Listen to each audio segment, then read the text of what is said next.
Assalamualaikum warahmatullahi wabarakatuh. Welcome to YouTube channel Miming Hardianto. Kali ini kita akan membagikan kisah Nabi Isa alaihissalam. Nabi Isa merupakan salah satu dari 5 Nabi Ulul Azmi dan mempunyai salah satu mukjizat Nabi Isa, yaitu lahir tanpa adanya seorang ayah. Dalam Al-Quran, ia disebut Isa bin Maryam atau Isa Al-Masih. Ia diangkat menjadi nabi pada tahun 29 Masehi dan ditugaskan berdakwah kepada Bani Israel di Palestina. Nama Nabi Isa disebutkan sebanyak 25 kali di dalam Al-Quran. Cerita kisah Nabi Isa kemudian berlanjut dengan pengangkatannya sebagai utusan Allah, penolakan oleh Bani Israel, dan berakhir dengan pengangkatan dirinya ke surga. Kata Isa ini diperkirakan berasal dari bahasa Aram, Eiso atau Isa. Yesus Kristus adalah nama yang umum digunakan umat Kristen untuk menyebutnya, sedangkan orang Kristen Arab menyebutnya dengan Yasu Al-Masih. Kemudian ia diyakini mendapatkan gelar dari Allah dengan sebutan Ruhullah dan Kalimatullah. Karena Isa dicipta dengan kalimat Allah, jadilah, maka terciptalah Isa. Sedangkan gelar Ruhullah artinya ruh dari Allah, karena Isa langsung diciptakan Allah dengan meniupkan ruh ke dalam rahim Maryam binti Imran. Dalam Al-Quran tentang Nabi Isa dimulai dari kelahiran Maryam sebagai putri dari Imran, berlanjut dengan tumbuh kembangnya dalam asuhan Zakaria, serta kelahiran Yahya. Kemudian Al-Quran menceritakan keajaiban kelahiran Isa sebagai anak Maryam tanpa ayah.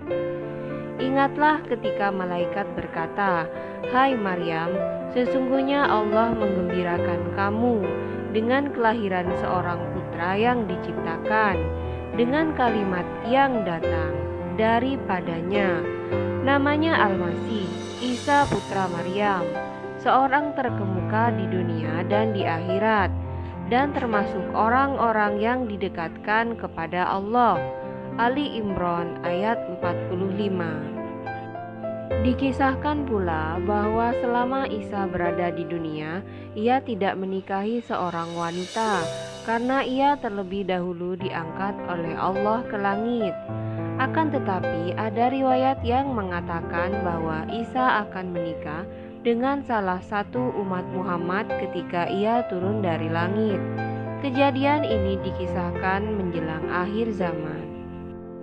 Kelahiran Nabi Isa. Usia kandungan Maryam semakin dekat pada hari kelahiran. Maryam keluar dari daerah pengasingannya untuk menyelamatkan diri serta bayi yang dikandungnya. Maryam semakin merasakan gerak bayi dalam kandungannya. Geraknya semakin lama semakin kuat. Karena merasa sakit, Maryam membaringkan diri. Pada saat itulah lahir seorang anak dari rahimnya. Bayi ini adalah Isa bin Maryam. Setelah melahirkan, Maryam merasa lapar dan haus. Ia menggoyang-goyangkan pohon kurma. Quran surat 19 ayat 22 hingga 26. Lalu memakan buah kurma yang terjatuh dan minum air sungai yang mengalir dekat pohon kurma tempatnya bersandar. Ia bersyukur kepada Allah Subhanahu wa Ta'ala karena diberi kemudahan ketika melahirkan putranya. Tempat kelahiran Isa disebut Baitul Laham atau Bethlehem, yang berarti tempat lahir.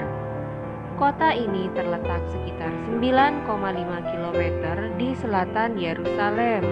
Ketika Nabi Isa lahir, Israel dijajah oleh bangsa Romawi. Beberapa hari setelah kelahirannya, Nabi Isa dibawa pulang ke kampung oleh ibunya, dan orang kampung berdatangan melihat putra Maryam. Mereka mencemoohkan Maryam karena membawa bayi tanpa ayah. Mereka menuduhnya berbuat zina, padahal ia berasal dari keluarga baik-baik. Maryam tidak menanggapi tuduhan itu, tetapi memberi isyarat kepada bayinya. Tiba-tiba bayinya menjawab bahwa tuduhan itu tidak benar.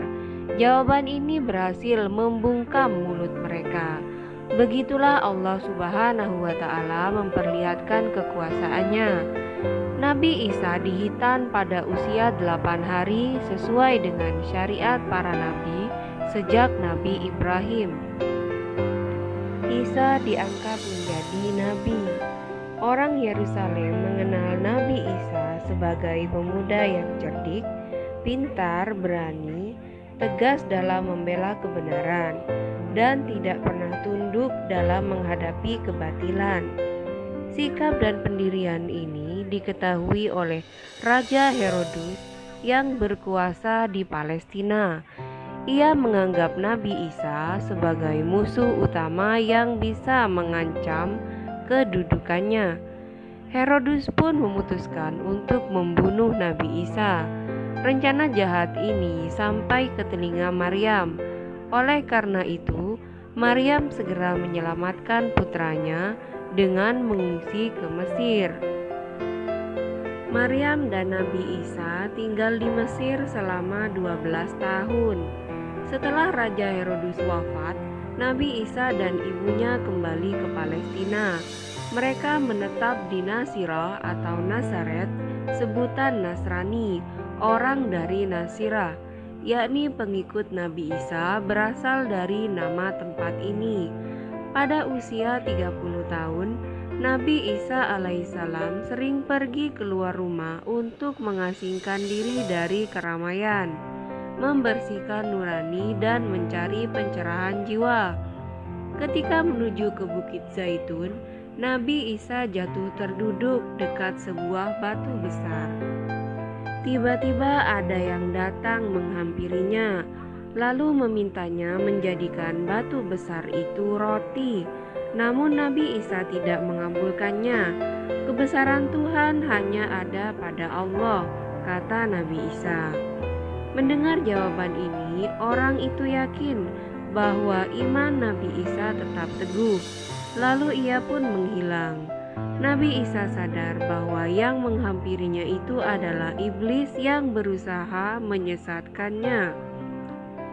Ketika berada di Bukit Zaitun, Nabi Isa bersujud dan bersyukur karena selamat dari godaan iblis. Tidak lama kemudian, malaikat Jibril mendatanginya, lalu menyampaikan tugas kenabian dan kerasulannya. Selanjutnya, dakwah Nabi Isa. Nabi Isa alaihissalam mulai berjuang menyiarkan ajaran Allah Subhanahu wa Ta'ala, membeberkan kesalahan para pemuka agama Yahudi, dan menyadarkan mereka tentang penyimpangan mereka dari ajaran Nabi Musa. Karena itu, ia berseru kepada Bani Israel agar mereka mematuhi perintah dan menjauhi larangan Allah. Quran Surat 19 ayat 31-36. Ia berdakwah supaya mereka bertobat, yakni kembali ke jalan yang benar yang telah dirintis oleh para nabi sebelumnya. Namun dakwah Nabi Isa mendapat perlawanan dengan berbagai fitnah dan ejekan. Nabi Isa menerima wahyu Allah Subhanahu wa Ta'ala. Kepadanya Allah Subhanahu wa Ta'ala menurunkan kitab suci Injil. Quran surat keempat ayat 171. Pembenaran kitab suci sebelumnya, Taurat, dan nubuat tentang akan turunnya Al-Quran kepada Nabi Muhammad Sallallahu Alaihi Wasallam yang disebut Ahmad. Quran surat 61 ayat 6. Mereka memintanya untuk membuktikan kenabian serta kerasulannya dengan maksud untuk menghilangkan pengaruh dan wibawanya. Nabi Isa menunjukkan beberapa mukjizat kepada mereka, tetapi tetap saja ada yang tidak percaya. Nabi Isa menerima tugas yang berat untuk mengemban amanah kenabian. Mengemban tugas kenabian tidaklah mudah dan menemui banyak tantangan. Pada saat itu, kaum Bani Israel banyak melakukan penyimpangan. Dosa-dosa telah menjadi kebiasaan dan menganggapnya sebagai kewajaran. Lebih parahnya, para pendeta tidak bisa diandalkan karena mereka cenderung membiarkan kemaksiatan. Mereka tak segan-segan mengubah ketentuan halal menjadi haram dan haram menjadi halal. Beliau pun memulai dakwahnya dengan menyampaikan ajaran agama kepada kaum Bani Israel. Pada saat itu, para pendeta masih memegang teguh kitab Taurat. Para pendeta tersebut menyuruh kaum Bani Israel untuk menentang Nabi Isa. Berita Nabi Isa mengajar agama diketahui oleh Raja Herodes. Dia tak percaya akan ajaran-ajaran Nabi Isa dan meminta menunjukkan mukjizat. Herodes pun langsung mengumpulkan rakyatnya untuk melihat mukjizat Nabi Isa. Lalu Nabi Isa membuat sebuah patung dari tanah liat dengan bentuk burung. Kemudian dia meniup burung itu. Atas izin Allah Subhanahu wa Ta'ala, burung dari tanah liat tersebut tiba-tiba hidup dan terbang. Banyak orang-orang yang berdecak kagum melihat kejadian itu. Tidak hanya itu saja, pada suatu hari Nabi Isa didatangi oleh dua orang yang memiliki penyakit, yaitu tunanetra dan kusta. Berkat izin Allah, orang buta sejak lahir tersebut dapat melihat kembali. Begitupun dengan orang yang menderita penyakit kusta. Penyakitnya sirna, tidak ada sedikit pun bekas-bekas penyakit yang nampak menjijikkan seperti di tubuhnya sebelumnya. Para kaum Bani Israel yang masih kafir bersekongkol dengan para pendeta untuk mengucilkan Nabi Isa. Beliau memiliki beberapa pengikut dan jumlahnya 12 orang. Mereka terkenal dengan sebutan Hawariyun dan mereka sangat setia kepada Nabi Isa. Ketika Nabi Isa melakukan suatu perjalanan dan melewati sebuah padang pasir yang gersang, kering serta panas, masalah pun timbul. Rombongan tersebut kehabisan bekal dan setiap orang sangat lapar dan haus. Para pengikut mulai mengeluh dan mulai berkata macam-macam. Nabi Isa berdoa kepada Allah untuk menurunkan hidangan dari langit. Allah mengabulkan permintaannya dengan syarat apabila ingkar akan terkena azab yang sangat berat yang belum pernah ditimpakan kepada siapapun. Lambat laun dakwah Nabi Isa mendapat sambutan yang sangat besar. Semakin hari pengikut Nabi Isa semakin banyak. Namun ada pihak lain yang merasa dirugikan, yaitu para kaum Bani Israel yang masih kafir dan para pendeta yang tidak terima akan dakwahan Nabi Isa. Rencana diatur sedemikian rupa. Tentara pilihan dikumpulkan untuk membunuh Nabi Isa. Rencana pembunuhan tersebut diketahui oleh salah satu pengikut Nabi Isa dan segera dilaporkan ke beliau. Mereka segera menyelamatkan diri dan hidup berpindah-pindah tempat. Salah satu murid Nabi Isa bernama Yudas terbujuk akan iming-iming hadiah sebesar 30 dinar dengan syarat harus memberitahukan tempat persembunyian Nabi Isa dan Hawariyun. Yudas berkhianat. Dia membocorkan tempat persembunyian Nabi Isa. Mendengar informasi dari Yudas, tentara Romawi langsung bergerak. Tentara Romawi langsung menangkap seseorang yang sangat mirip dengan Nabi Isa, yaitu Yudas yang telah berkhianat. Sebelumnya saat akan ditangkap oleh tentara Romawi, Allah mengangkat Nabi Isa ke langit. Kemudian Allah mengubah wajah Yudas dengan wajah Nabi Isa, sehingga akhirnya Yudas mendapatkan pukulan bertubi-tubi dan terus diseret. Tubuh Yudas pun penuh dengan luka dan wajahnya memar akibat pukulan. Yudas menghembuskan napas terakhirnya di tiang salib. Di dalam Al-Quran disebutkan bahwa Nabi Isa akan diturunkan kembali ke bumi oleh Allah Subhanahu wa Ta'ala sebelum hari kiamat kelak. Allah Subhanahu wa Ta'ala akan menugaskan Nabi Isa untuk menghadapi Dajjal yang suka membuat bencana di muka bumi. Turunnya Nabi Isa kembali ke bumi. Nabi Isa alaihissalam sehingga kini masih hidup dan hanya Allah Subhanahu wa Ta'ala saja yang tahu di mana Nabi Isa ditempatkan. Dari keterangan hadis Nabi Muhammad Sallallahu Alaihi Wasallam diceritakan bahwa menjelang hari kiamat atau akhir zaman, Nabi Isa akan diturunkan oleh Allah Subhanahu wa Ta'ala dari langit ke bumi, atau the second coming dalam versi Kristen. Peristiwa itu tergambar dari hadis berikut. Tidak ada seorang nabi pun antara aku dan Isa, dan sesungguhnya ia benar-benar akan turun dari langit.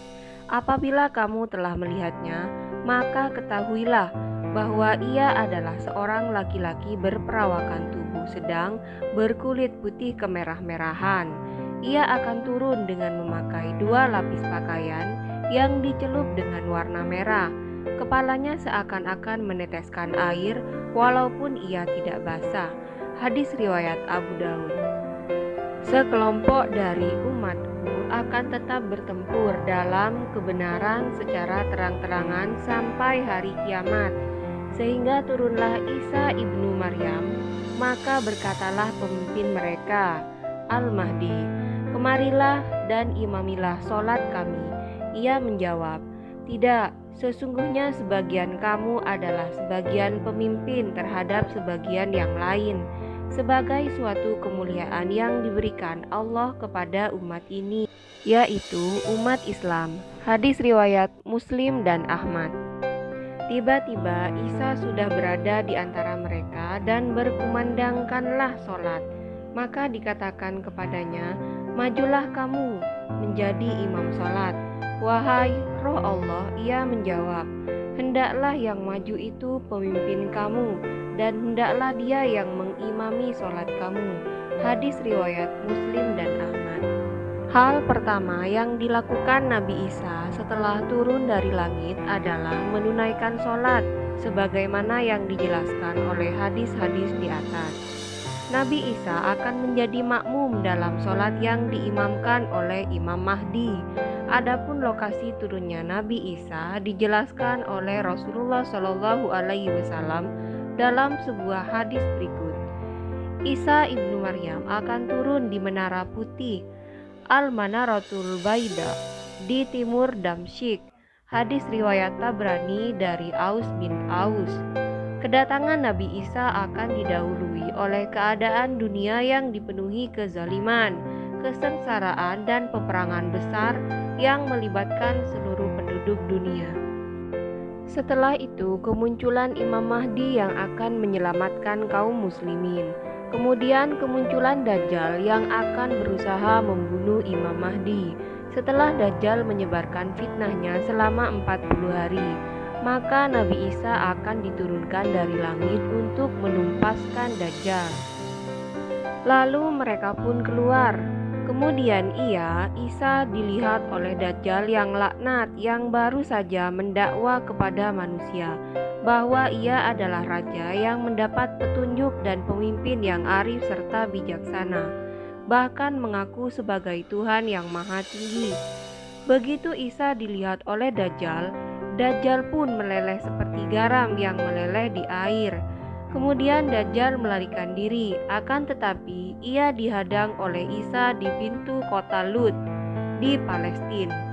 Sekiranya Isa membiarkan saja hal ini, maka Dajjal akan hancur seperti garam dalam air.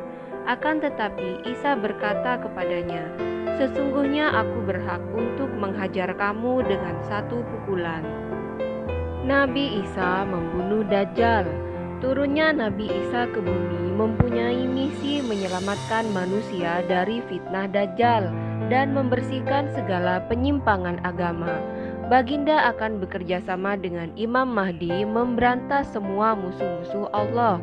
Dikisahkan setelah Nabi Isa alaihissalam selesaikan menunaikan sholat, ia berkata, "Keluarlah kamu pasukan kaum muslimin, semua bersama kami untuk menghadapi musuh Allah, yaitu Dajjal." Lalu Isa alaihissalam menombak dan membunuhnya.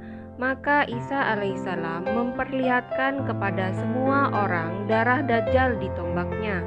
Maka tahu dan sadarlah para pengikut Dajjal dari kalangan Yahudi bahwa Dajjal bukanlah Allah. Jika benar apa yang didakwakan Dajjal, Dajjal mengaku sebagai Tuhan, tentulah Dajjal tidak akan dapat dibunuh oleh Nabi Isa alaihissalam. Nabi Isa akan menyelamatkan manusia dari fitnah Ya'juj dan Ma'juj. Salah satu tugas besar beliau setelah membunuh Dajjal adalah menyelamatkan umat manusia dari fitnah Ya'juj dan Ma'juj atau Gog dan Magog dalam versi Kristen. Dikisahkan fitnah dan kejahatan mereka Ya'juj dan Ma'juj sangat besar dan menyeluruh. Tiada seorang manusia pun yang dapat mengatasinya. Jumlah mereka pun sangat banyak sehingga kaum muslimin akan menyalakan api selama 7 tahun untuk berlindung dari penyerangan mereka, para pemanah dan perisai mereka. Wafatnya Nabi Isa setelah turun di bumi. Menurut suatu riwayat, Nabi Isa setelah turun dari langit akan menetap di bumi sampai wafatnya selama 40 tahun. Ia akan memimpin di bumi dengan penuh keadilan, sebagaimana yang diceritakan dalam hadis berikut. Demi yang diriku berada di tangannya, sesungguhnya Ibnu Maryam hampir akan turun di tengah-tengah kamu sebagai pemimpin yang adil.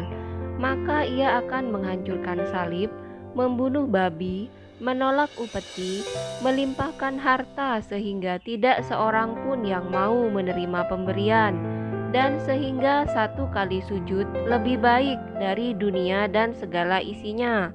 Hadis riwayat Bukhari Muslim, Ahmad, Nasai, Ibnu Majah dari Abi Hurairah.